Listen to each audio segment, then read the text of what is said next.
வணக்கம். All in one zone devotional சேனலுக்கு உங்களை அன்புடன் வரவேற்கிறேன். இன்றைய தினம் அசோகாஷ்டமி. அசோகாஷ்டமி அப்படின்னா என்ன மற்றும் அதனுடைய சிறப்பு மற்றும் பூஜை மற்றும் வழிபாட்டு முறையை பற்றி முழு விவரமாக பார்க்கலாம். அதாவது வளர்பிறையில் வருகின்ற பங்குனி மாதத்தில் அஷ்டமி அன்று வருகின்ற நாளே அசோகாஷ்டமி. அதனால் இன்றைய தினத்தை பற்றி நம்ம முழு விவரமாக பார்க்கலாம். அதற்கு முன்னால் நம்முடைய சேனலை இதான் ஃபர்ஸ்ட் டைம் பார்க்குறவங்களா இருந்தாலும் சரி, சப்ஸ்கிரைப் பண்ணாமல் பார்க்குறவங்களா இருந்தாலும் சரி, நம்ம சேனலை சப்ஸ்கிரைப் பண்ணிக்கோங்க. கூடவே அந்த பெல் பட்டனை ப்ரெஸ் பண்ணிக்கோங்க.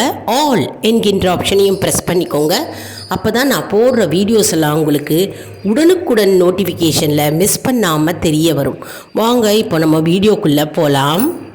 அதாவது அசோகாஷ்டமி அமாவாசை தினத்துக்கு பிறகு வருகின்ற 8வது நாள் வளர்பிறையில் பங்குனி மாதத்தில் அஷ்டமி தினத்தில் வருகிறது. அந்த நாளே அசோகாஷ்டமி என்று அழைக்கப்படுகிறது.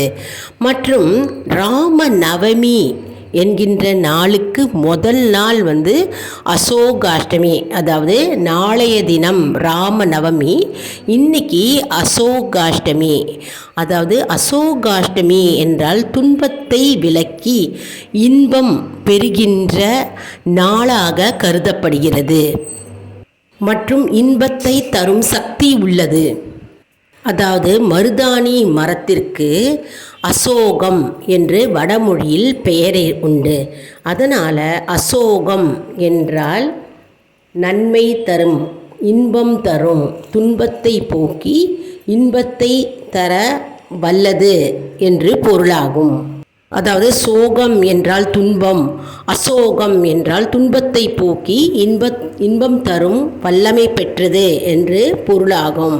இப்போ பார்த்துட்ருக்குது எங்கள் வீட்டில் வளர்த்து கொண்டிருக்கின்ற மருதாணி செடிங்க. எங்கள் வீட்டில் வளர்ந்துருக்கு இந்த மருதாணி செடி. நான் தான் வச்சேன்.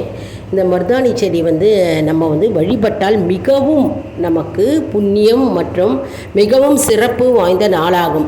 இந்த மருதாணி செடிக்கு நம்ம 2 அகல் தீபம் இன்றைய நாளில் நம்ம வச்சு 3 முறை நம்ம வலம் வந்தால் நமக்கு புண்ணியம் சேரும் மற்றும் நம்முடைய வாழ்வில் இருக்கும் துன்பங்கள் அனைத்தும் விலகும் மற்றும் இன்பம் பெருக ஆரம்பிக்கும் என்பது ஐதீகம்.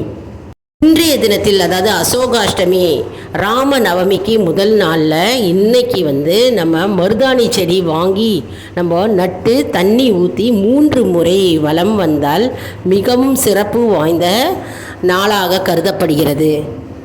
எதுக்காக இந்த மருதாணி செடியை ராம நவமிக்கு முதல் நாள் அசோகாஷ்டமி, அந்த நாளில் இந்த மருதாணி செடியை நம்ம ஏன் வழிபடணும் அப்படின்றத நம்ம இப்போ பார்க்கலாம். அதாவது ராவணன் சீதையை கடத்தி சென்றார் இலங்கைக்கு கடத்தி சென்ற போது சீதையை அசோகவனத்தில் அவளை சிறைப்பிடித்து வைத்தாராம். சிறைப்பிடித்து வைத்தவுடன் அரக்கிகள் அனைவரையும் துன்புறுத்துமாறு வேண்டிக் கொண்டாராம். அப்பொழுது அரக்கிகள் மிகுந்த துன்பம் மற்றும் இடையூறு கொடுத்தார்களாம் சீதைக்கு. அப்பொழுது சீதை தாங்க முடியாமல் அந்த துன்பத்திலிருந்து விடுபட முடியாமல் தினமும் அழுது கொண்டிருப்பாளாம். அழுது கொண்டிருக்கும்போது அந்த அசோகவனத்தில் இருக்கும் மருதாணி செடியை வேண்டிக் கொண்டாளாம்.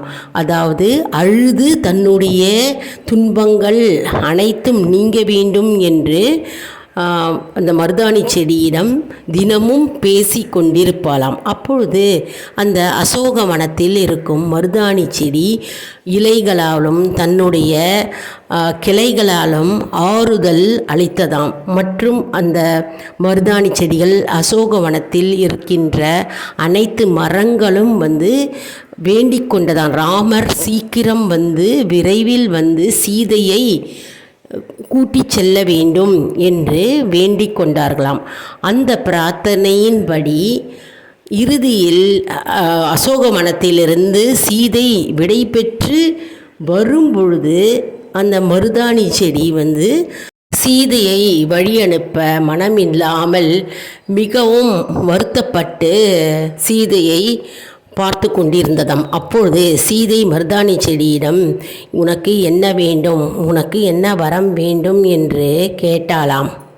அப்பொழுது மருதாணி செடி உங்களுக்கு இருக்கும் துன்பத்தை வேற எந்த பெண்ணுக்கும் இந்த மாதிரி துன்பம் வரக்கூடாது என்றைக்கும் என்று கேட்டதாம். அப்பொழுது சீதை அப்படியே ஆகட்டும் என்று வரம் அளித்து, மேலும் மருதாணி செடியை யாரார் வீட்டில் வளர்த்து தண்ணீர் ஊற்றி அந்த இலைகளை எடுத்து கையில் பூசிக்கொண்டிருக்கிறார்களோ அவர்களுக்கு துன்பம் எதுவும் நீங்காது மற்றும் அவருடைய வாழ்க்கையில் இன்பம் மட்டுமே நிலைத்து நிற்கும் என்று சீதை மருதாணி செடிக்கு வரம் அளித்தாளாம்.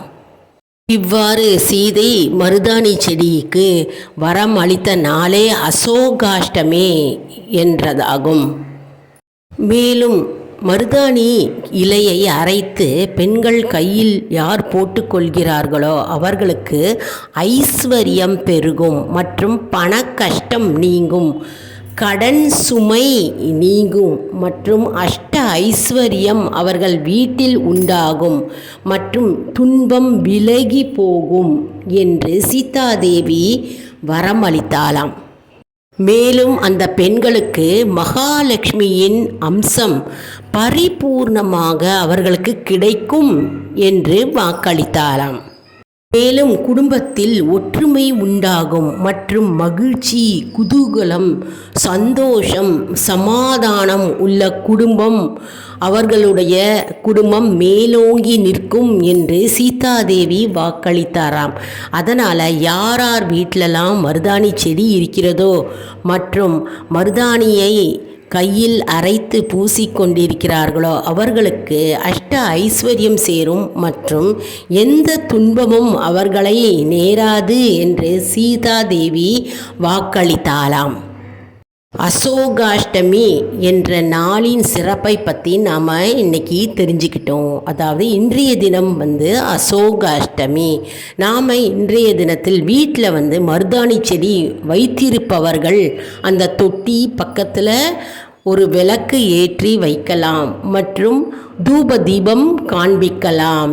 ஏனென்றால் மருதாணி செடி அஷ்ட ஐஸ்வர்யம் மிகுந்த செடியாகும் மற்றும் மகாலட்சுமி வாசம் செய்கின்ற ஒரு மகத்துவமான செடியாகும். அதனால் மருதாணி செடி என்றாலே நம் வீட்டில் லக்ஷ்மி இருக்கிறாள் என்பது அர்த்தமாகும். மேலும் எந்த பெண்கள் மருதாணியை அரைத்து கையில் பூசிக்கொள்கிறார்களோ அவர்களுக்கு ஐஸ்வர்யம் பெருகும் மற்றும் பணக்கஷ்டம் என்றுமே வராது என்று சீதை வாக்களித்தார்.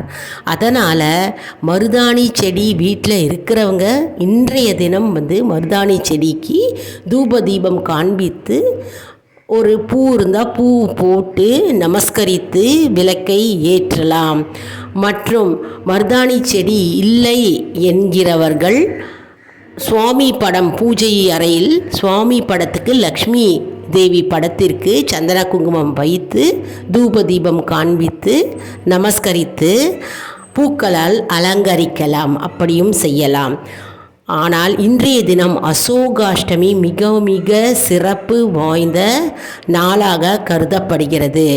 அதாவது நம்ம பார்த்தோம் இல்லையா, அஷ்டமி அசோகாஷ்டமினா அசோகவனத்தில் சீதை சிறைப்பிடித்து வைத்தார் ராவணர். அதனால் துன்பம் தாங்காமல் சீதா அசோக மரத்தில் இருக்கும் அனைத்து மரத்தையும் வேண்டிக் கொண்டு அவளுடைய துன்பத்தை அவள் அந்த மரத்தினிடம் கூறுகின்றார். அப்பொழுது அந்த மரங்கள் அனைத்தும் சீதைக்கு பதிலளிக்கிறது.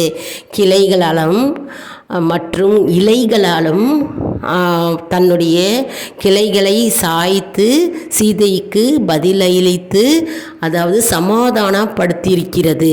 அதனால் சீத்தை அந்த மருதாணி செடிக்கு வரம் அளித்தாள். எவ்வளவு மகத்துவமான கதை பாருங்க. அந்த காலத்தில் சீத்தை மருதாணி செடிக்கு வரம் அளித்திருக்கிறார்.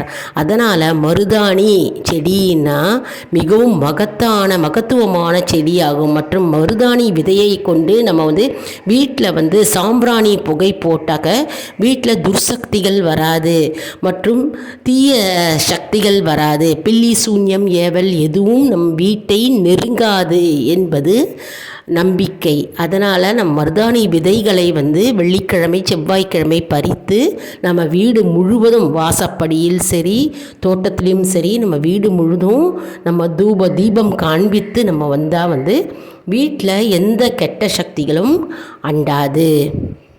மகாலட்சுமியின் அம்சமான மருதாணி செடி யார் வீட்டிலலாம் வச்சுருக்கீங்க அப்படின்னு கமெண்ட் செக்ஷனில் தெரிவிங்க. அப்படி மருதாணி செடி இல்லைன்னாக்க நம்ம நர்சரியில் கூட வாங்கிக்கலாம். வாங்கி ஒரு தொட்டியில் கூட வைக்கலாம். கிரவுண்ட்லேயும் வைக்கலாம், தொட்டிலையும் வச்சு நம்ம வளர்க்கலாம். மிகவும் அற்புதமான மகத்துவமான சக்தி மிகுந்த மருதாணி செடிங்க. அதனால் பெண்கள் எல்லாரும் மெஹந்தி பூசிக்கிறது, கையில் மருதாணி வைக்கிறது மிகவும் சிறப்பு வாய்ந்ததாக இருக்கும். மற்றும் கையில் மருதாணி இட்டுக்கொண்டால் கணவன் மனைவி ஒற்றுமை உண்டாகும் என்று வாக்களித்தார் சீத்தை. ஆனால் இப்பொழுது நேரமின்மை காரணமாக எல்லார் பெண்களும் மற்றும் எல்லாரும் மருதாணி செடியில் மருதாணி இலைகளை பறித்து வைக்காமல் கோனில் விற்கிற மருதாணியை எடுத்து கையில் போட்டுக்கொள்கிறோம். ஆனால் கையில் இந்த மருதாணி செடியிலேருந்து மருதாணியை அரைத்து அந்த இயற்கையாகவே எடுத்து அரைத்து நாம் கையில் பூசிக்கொள்வது தான் மகத்துவம் வாய்ந்தது. மற்றும் மருதாணி செடி நேச்சுரலாக அதுலேருந்து நம்ம எடுத்து பறித்து கையில் பூசிக்கொண்டால்தான் நன்மை பயக்கும். என்ன அன்பர்களே, இந்த வீடியோ மிகவும் உங்களுக்கு பயனுள்ளதாக இருக்கும் என்று நான் நம்புகிறேன். இந்த வீடியோவுக்கு ஒரு லைக் கொடுங்க. இதை மற்றவர்களுக்கும் ஷேர் செய்யுங்கள், அவர்களும் பயனடையட்டும். மேலும் ஆல் இன் ஒன் ஜோன் அன்பர்களுக்கு ஒரு அன்பான வேண்டுகோள். நம்முடைய கம்யூனிட்டி போஸ்டில் கேள்வி பதில் நேரம் வருங்க. அந்த கேள்விகளுக்கு பதில் தாங்க. இதன் மூலம் நமக்கு ஒரு ஊக்கமாகவே அமையும். சப்ஸ்கிரைப் செய்தவர்களுக்கு மட்டுமே தெரிய வரும். அதனால் நம்முடைய சேனலை மறக்காமல் சப்ஸ்கிரைப் செய்து கொள்ளுங்கள். அடுத்த வீடியோவில் வேறொரு தலைப்புடன் உங்களை சந்திக்கிறேன். நன்றி, வணக்கம்.